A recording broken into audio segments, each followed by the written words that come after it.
And very smartly put together roster. They're about to go undefeated into conference play. And I mean, the matchup of the year from a, like if you watch NASCAR for the crashes, I think you should watch this game. December 17, Virginia or Houston at Virginia. Early season might be game of the year right there. Yeah, might be also a national title preview. If either team gets to 60, somebody will have passed away.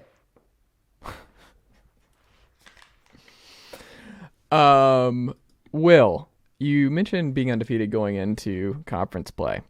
Do you know who is undefeated going into December right now? The Connecticut Huskies? It is the Connecticut Huskies. The bad thing is always think of them as the Bulldogs because of all the Bulldog teams. But they're the Huskies for sure. Do you think Bulldogs with UConn? I think that's the most iconic Huskies. I think it's, but I think like Washington, they call it like the Dog Pound. So like that's more confusing. Like UW is kind of weird in the Dog Pound stuff. I think I'm thinking of. No, I thought Central Connecticut were the Bulldogs, but they're the Blue Devils. So I don't know who I'm thinking of then. But yes, the Huskies. Well, they're undefeated, and the last two times they've been undefeated heading into this time of year. Will, do you know what happened? Did they win the title? They won the title the last two times. I might drive my car into a bitch if they win the I'm kidding. Jim Calhoun's not there anymore, so they're a lot more likable. Well, I think one of them had to be Ollie, right? Ollie was one of them. Yeah. It was 2014. Yeah. Which still needs its own 30 for 30. Like the Kevin Ollie experience at UConn. That's like Larry Coker winning a title. Yeah, like it's just I won a 30 for 30. It's forever an all-time great run and all kind, like just the highest of highs and lowest of lows. It's just crazy. But when you look at UConn and it's defense, they're playing really good basketball. They might have a player of the year candidate on this roster. That helps. They are well put together, well coached. And look, the Big East is open. I think they are taking advantage of a down Villanova team. When you look around the Big East, it's like there's Creighton. They'll be fine. They'll be competing. Marquette looks better than ever with Shaka, and they've really made some strides this year, and we'll see what they look like. I mean, Marquette just beat Baylor, right? If I'm that just happened. Smashed Baylor.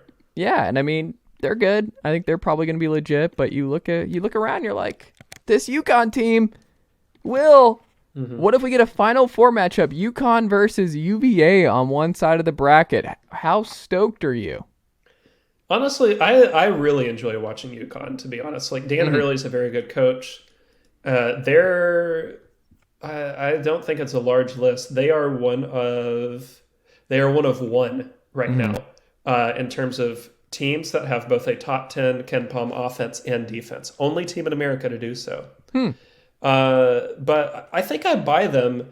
I don't buy them as like, so they're generally pretty terrible at getting quality twos under Hurley. It's like his one flaw. And they're suddenly shooting 58% on them. So I don't think that's going to hold. But do I buy UConn as a low-end top 10 team and therefore like a next man up title contender? For sure. Like I can get into that. I think it's a two-player race between Sonogo and Ryan Kalkbrenner for Big East Player of the Year. UConn's supporting cast is awesome. Just much stronger than last year's and compared to previous seasons. Tristan Newton, in particular, really impressing me in a way I didn't expect. So I like them. I think that the interesting thing is, you look at their schedule coming up. There's a couple potential landmines ahead. I think Road Florida next Wednesday. That's like a weird one. That's kind of difficult. And Florida's coached by a very smart guy in Todd Golden. They haven't looked great so far, but I don't think they're as bad as they've showed. Road Xavier on New Year's Eve is really interesting. But the crown jewel and the one that we'll all be tuned into, January 7th, they play, it's Creighton at UConn. Going to be a great, great matchup. They have won one NCAA tournament game in the last 8 years since they won the title with Ollie. And like you said with KenPom, I mean, the only KenPom game where they're not going to be favored in regular season-wise until the conference tournament is at Creighton. That's bonkers. Like, UConn, man, the offensive rebounding too is interesting. Do you think that's sustainable? Like, because they've always been a good rebounding team, but they're really good on the offensive glass. They've smashed teams on the offensive glass like Iowa State. Do you think that's sustainable? 100%. That the offensive rebound will be sustained the entire way. I don't know that they'll keep it up on getting to the free throw line as much as they have. That's a new wrinkle. I don't know.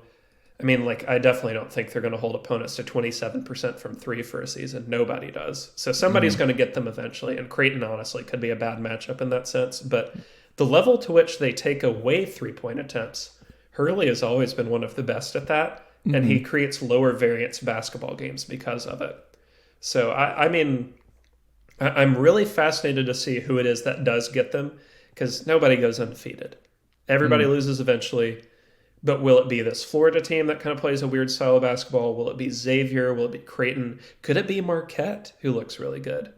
I'm interested to see who gets them and when, but given our dwindling number of undefeated teams, I think we're down to, let's do some quick math. We're down to 16. UConn's shot of being last team undefeated, not that unrealistic. I like it. I think they're also one of those programs where I just feel college basketball's healthier when UConn's good. Like, UConn is one you want good, both men's and women's. It just feels right. Favorite CBB moment this week for you, Will? Mine was Charlotte and that buzzer beater win over Davidson, which was just bonkers. And it just goes back out. Box out one time on that position. Like, all you got to do is box out once and the game's over. The monstrosity of what Davidson was wearing, where it was very confusing when I was watching that clip, where I'm like, I don't know what I'm looking at here, because Davidson's wearing some like Georgia Tech did that the other day, where Georgia Tech was wearing this weird all gray look with like white tech, and I'm like, what is that? Like, that has no resemblance of Georgia Tech whatsoever. It's just horrible. But that was just an amazing turnaround buzzer beater for the Niners that I enjoy. What was your favorite CBB moment? I'm going to actually go back to Thanksgiving Day, because I'm counting it as part of this week. Yeah. Moment of the year for me, that Bobby Pettiford putback at the buzzer to beat Wisconsin for Kansas. All-time moment that should live on. I mean, I know it's a regular season game, and those kind of get lost in the shuffle. But that to me is an all-time like highlight reel moment. One you'll see on YouTube forever. One you'll see on end of season, like probably on One Shining Moment you'll see it. Yeah. Regardless of what Kansas does, that is just an amazing way to win a basketball game. To have the wherewithal not only to get the rebound, but to do the shuffle in midair of running it up and under. I feel like if I did that at the gym, I'm knocking Ethel off the treadmill upstairs. I mean, that's crazy hard to do. And I mean, not even one of Kansas's best players, like not the guys you would expect to do it. So that's my moment of the year today. I think that's just such an incredible piece. I like that one too. Last thing before we do stats that caught your eye in the last week, Will, Iowa State, they beat North Carolina not too long ago. My question to you, obviously they came from behind.